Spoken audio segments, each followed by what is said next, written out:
नमस्कार दोस्तों, आज मैं आपको एगारस माता की कहानी सुनाने जा रही हूँ। प्रेम से बोलिए एगारस माता की जय हो, विष्णु भगवान की जय हो। एक समय की बात है, एक नगर में एक राजा राज्य करता था। वह बहुत ही धार्मिक प्रवृत्ति का था। उस राजा को समय आने पर दो कन्याओं का जन्म हुआ। राजा की छोटी बेटी भी अपने पिता की तरह ही धार्मिक थी। वह नियम धर्म से रहती थी। साथ ही वह बचपन से ही एगारस का व्रत भी करने लगी। एगारस माता की कृपा से राजा की छोटी बेटी लोकप्रिय हो गई। उसकी हर तरफ प्रशंसा होती रहती थी। यह सब देखकर राजा की बड़ी बेटी को बड़ा ही ईर्ष्या होता था। वह अपने बहन से जलती रहती थी। एक बार की बात है, पड़ोसी राजा का बेटा बड़ी बेटी को देखने आया, लेकिन उसे बड़ी बेटी की जगह छोटी बेटी पसंद आ गई। अब तो बड़ी बहन अपने छोटी बहन से और भी अधिक जलने लगी। वह छोटी बहन को मारने के नए नए तरीके अपनाती रहती है। एक बार खाना में जहर मिलाकर उसे खिलाने की कोशिश करती है। एक बार मटके में जहरीला सांप रखकर छोटी बहन के कमरे में रख देती है। एक बार छोटी बेटी को पनघट पर पानी भरने के लिए ले जाती है और धोखे से नदी में धक्का दे देती है। हर बार एगारस माता उसे बचा लेती हैं, क्योंकि वह एगारस माता की व्रत किया करती थी। बड़ी बहन बहुत परेशान हो गई कि यह तो किसी भी तरह नहीं मरती। एक दिन बड़ी बहन छोटी बहन से बोली, मेरी प्यारी बहन, भगवान ने हम सबकी मृत्यु किसी न किसी तरह लिखी है। क्या तुम्हें पता है तुम्हारी मृत्यु कैसे होगी? छोटी बहन बड़ी सीधी साधी थी। वह बोली, मेरी मृत्यु मेरे पालतू तोते के गले में जो हार है उसी में अटकी हुई है। यदि कोई मेरे तोते को मारकर वह हार पहन ले तो मैं मूर्छित हो जाऊंगी, और फिर उस हार को उतारकर कोई रख दे तो मैं जीवित हो जाऊंगी। उस रात छोटी बहन अपने पिताजी के पास गई और बोली, पिताजी, मुझे शक है, यदि मैं मर जाऊं तो आप मुझे जलाना मत। आप मुझे हमारे पुराने महल के कुएं के पास झोपड़ी बनाकर खाट पर सुला देना। राजा बोले, बेटी, तुम ऐसा क्यों बोल रही हो? 3 दिन बाद तो तुम्हारी शादी है। तब छोटी बेटी बोली, पिताजी, समय का कोई भरोसा नहीं। इस तरह शादी वाले दिन भी आ गए। उसी दिन बड़ी बहन छोटी बहन के पालतू तोते को ढूंढती है, पर उसे कहीं नहीं मिलता। तभी दरवाजे पर बारात आ जाती है। बरमाला का कार्यक्रम भी संपन्न हो जाता है। फेरों की रस्म शुरू हो जाती है। उधर बड़ी बहन तोते को ढूंढ लेती है और वह उस तोते को मार देती है। वहीं छोटी बहन 3 फेरे राजकुमार के साथ पूरे कर लेती है। तभी छोटी बहन मूर्छित होकर गिर जाती है। उधर बड़ी बहन तोते के हार को खुद पहन लेती है। इधर सभी घबरा जाते हैं। सभी बारातियों में हलचल मच जाती है कि राजकुमारी को क्या हुआ। सभी डर जाते हैं। तब राजा वैद्यों को बुलाते हैं। छोटी राजकुमारी को महल में ले जाकर लेटा दिया जाता है। वैद्य राजा से कहते हैं, राजकुमारी ना मरी हैं ना जीवित हैं। हमने ऐसा पहली बार देखा है। तब राजा उनसे कहते हैं, वहां जाकर बोलना कि राजकुमारी बेहोश हैं, अभी थोड़ी देर में ठीक हो जाएंगी। यदि तुम ऐसा नहीं कहोगे तो मैं तुम्हें फांसी दे दूंगा। बेचारा वैद्य राजा के कहे अनुसार वैसा ही बोलता है। तभी बड़ी बेटी आती है और कहती है, पिताजी, मुझे छोटी बहन के मरने का बहुत दुख है। उससे ज्यादा दुख मुझे आपकी इज्जत का है, जो कि खराब हो जाएगा। आप ऐसा करो कि मेरी शादी राजकुमार से करा दो, तब सब ठीक हो जाएगा, आपका इज्जत भी रह जाएगा। तब राजा को यह बात ठीक लगी और राजा ने छोटी बेटी के कपड़े पहनाकर फेरों में बैठा दिया। पर राजकुमार ने मना कर दिया। कहा, यह मेरी पत्नी नहीं है। मेरी पत्नी जब बोलती है उसके मुख से फूल झड़ते हैं। लेकिन सबने समझा बुझाकर उससे 4 फेरे लगवा दिए। बड़ी राजकुमारी ससुराल आ गई तो राजकुमार ना तो उनसे बात करते थे, ना ही उनके हाथ से पानी पीते थे, ना ही उनके हाथ का बनाया हुआ खाना खाते थे। राजकुमार ने मन ही मन सोचा, मैं पता लगाकर रहूंगा कि मेरी पत्नी के साथ क्या हुआ। एक दिन राजकुमार दुखी होकर घोड़े पर बैठकर जा रहे थे कि घोड़ा वहीं जाकर रुका जहां राजकुमारी की अधमरी लाश रखी गई थी। राजकुमार ने मन ही मन सोचा कि घोड़ा यहाँ किस कारण से रुका है, कोई तो वजह जरूर होगा जो कि यहाँ घोड़ा रुका है। राजकुमार घोड़े से उतरकर पुराने महल में गए। वहाँ एक चौकीदार था। राजकुमार ने पूछा, यह महल किसका है? तब चौकीदार ने बताया कि यह महल आपके ससुर जी का है। वहाँ खाट पर कौन सो रहा है? राजकुमार ने चौकीदार से पूछा। तब चौकीदार कहने लगा कि यह राजा की छोटी बेटी है जो शादी वाले दिन अधमरी हो गई थी। तब राजकुमार ने कहा, यह तो मेरी पत्नी है, इसके साथ मेरे फेरे हुए थे। तब राजकुमार ने चौकीदार से कहा, तुम किसी को कुछ मत बताना कि मैं यहाँ आया था, मैं तुम्हें मुंहमांगी रकम दूंगा। चौकीदार ने हाँ कह दिया और राजकुमार खाट के पास गया और बचे हुए फेरे खाट के साथ ले लिया। राजकुमार उस दिन वहीं पर रहा। छोटी रानी रात को खड़ी हो गई। उसने अपने पास अपने पति को देखा तो उसने बहुत रोया। राजकुमार ने पूछा, बड़ी अजीब बात है, तुम शादी वाले दिन मूर्छित क्यों हो गई थी? तुम्हारे पिताजी ने मेरी शादी तुम्हारी बड़ी बहन से करा दिया, पर मैंने उसे स्वीकार ही नहीं किया है। तुम मुझे पूरी बात बताओ, तुम दिन भर मूर्छित क्यों रहती हो? इस टाइम उठ कैसे गई, इसका भी राज बताओ। तब राजकुमारी ने अपने पति को तोते और हार वाली सारी बात बताई और यह भी बताया कि यह बात मैंने अपने बड़ी बहन को बताया था। एक दिन उसने मुझसे मेरे मृत्यु का उपाय पूछा, तब मैंने उसे पूरी बात बताई थी। मेरी बड़ी बहन मुझसे बहुत ईर्ष्या करती थी। उसने कई बार मुझे मारने की कोशिश की, पर 11 माता ने मुझे हर बार बचा लिया।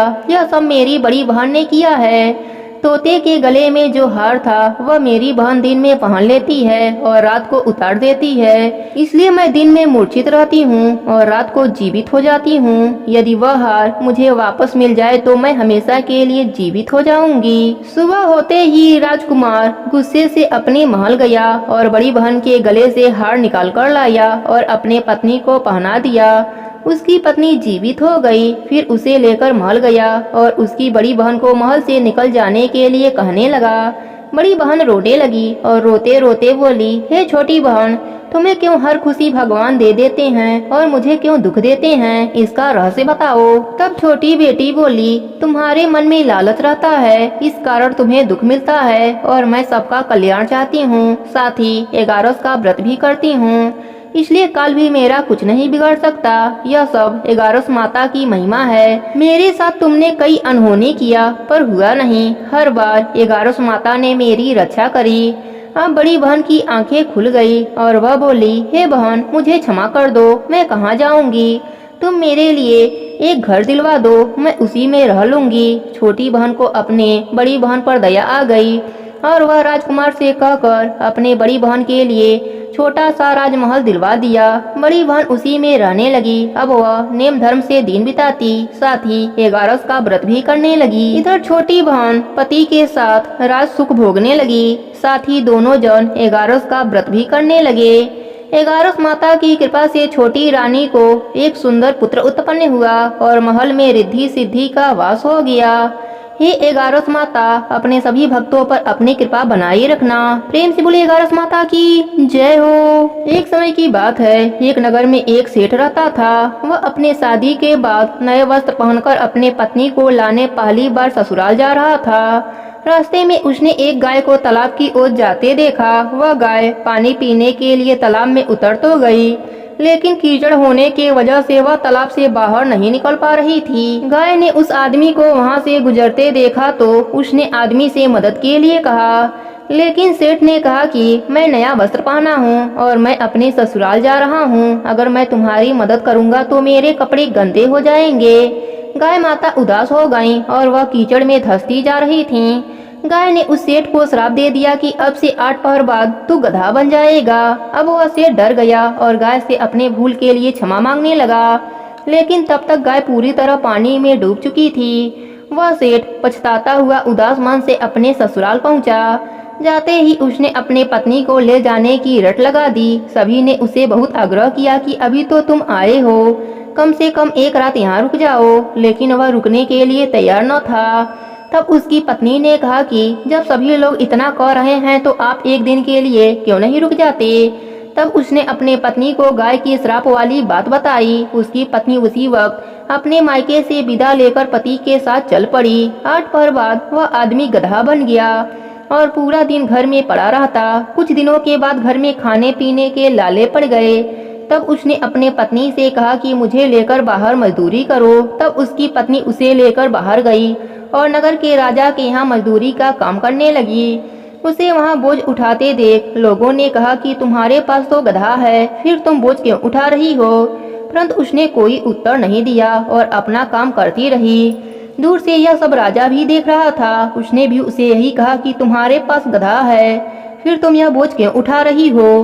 तब उसने राजा से कहा कि यह गधा नहीं है, यह मेरे पति हैं। उसने गाय के श्राप वाली पूरी बात राजा को बताई। राजा ने अपने नगर में विद्वानों और पंडितों को बुलाकर इसका उपाय पूछा। तब एक विद्वान ने बताया कि जिस किसी ने 101 एगारस का व्रत किया हो वह अपने पुण्य का फल इसे दे दे तो यह अपने असली रूप में आ सकता है। यहाँ हम आपको एगारस का अर्थ स्पष्ट कर देते हैं। 11 एकादशी व्रत रखने पर 1 एगारस पूरा होता है और 22 एकादशी का व्रत रखने पर 2 एगारस का व्रत पूरा होता है। ऐसे ही जिसने 101 बार 11 एकादशी के व्रत किए हों उनके पुण्य के फल से वह आदमी अपने असली रूप में आ जाएगा। राजा ने अपने पूरे नगर में घोषणा करा दी, लेकिन किसी ने भी पूरे 111 का व्रत नहीं किया था। कई दिन बाद उन्हें एक बुढ़िया मिली जिसने 101 एगारस पूरे कर लिए थे। राजा ने उस बुढ़िया को उसका फल देने को कहा, लेकिन वह बुढ़िया 100 एगारस का फल देने को तैयार हुई, क्योंकि 1 एगारस का फल वह खुद अपने लिए रखना चाहती थी, जिससे कि उसे मोक्ष की प्राप्ति हो और वैकुंठ धाम में वास मिले।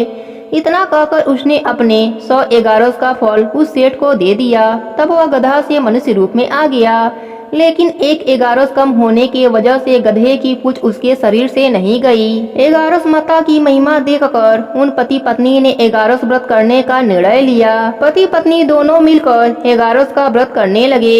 1 एगारस पूरा होते ही सेठ की पूंछ गायब हो गई और एगारस माता की कृपा से उनका घर अन्य धन से भर गया।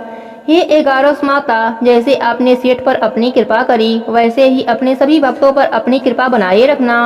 प्रेम से बोलिए एगारस माता की जय हो, विष्णु भगवान की जय हो। एक नगर में एक वैश्य रहता था। वह अत्यंत ही पाप कर्म करता था। वह पैसों के लिए जानवरों को बलि इत्यादि के कार्य भी किया करता था। एक बार वह नदी किनारे जानवरों के तलाश में गया। वहाँ पर बड़े बड़े ऋषिगण नदी स्नान करने आए थे। उनके दर्शन मात्र से उस पापी वैश्य का पाप कुछ हल्का हुआ। उसके हृदय में ज्ञान का संचार हुआ। वह महर्षियों के पास जाकर उन्हें प्रणाम करके उनसे कहा, प्रभु, मैं अधर्मी और महापापी हूँ। अपने किए कर्मों का फल भोग रहा हूँ। प्रभु, मुझे कोई ऐसी युक्ति बतलाइए कि मैं बिना धन के पाप से मुक्त हो जाऊँ। उस पापी वैश्य के ऐसे वचन को सुनकर मुनि के हृदय में दया आ गई। उन्होंने कहा, वैश्य, सावधान होकर मेरी बातों को सुनो। हर मास में 2 एकादशी पढ़ते हैं। एकादशी के एक दिन पहले शाम को शुद्ध मन से संकल्प करो कि अपने पापों के मुक्ति के लिए मैं एकादशी का व्रत करूंगा। इस प्रकार संकल्प कर एकादशी के प्रातः काल शौच इत्यादि से निवृत्त होकर स्नान कर भगवान का पूजन एवं ध्यान करो। दिन भर और रात भर भोजन पान त्याग कर केवल भगवत भजन करो। द्वादशी को व्रत का पारण कर किसी ब्राह्मण को कुछ दे दो, तुम्हारा पाप अवश्य ही नष्ट होगा। वह वैसे मुनि के वचनों को सुनकर अपने घर आया और नियम अनुसार वह एगारस का व्रत करने लगा। एगारस व्रत के प्रभाव से उसके समस्त पाप नष्ट हो गए और वह परम पद को प्राप्त हुआ।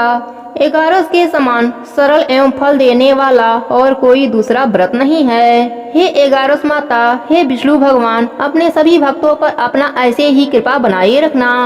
प्रेम से बोलिए एगारस माता की जय हो, विष्णु भगवान की जय हो।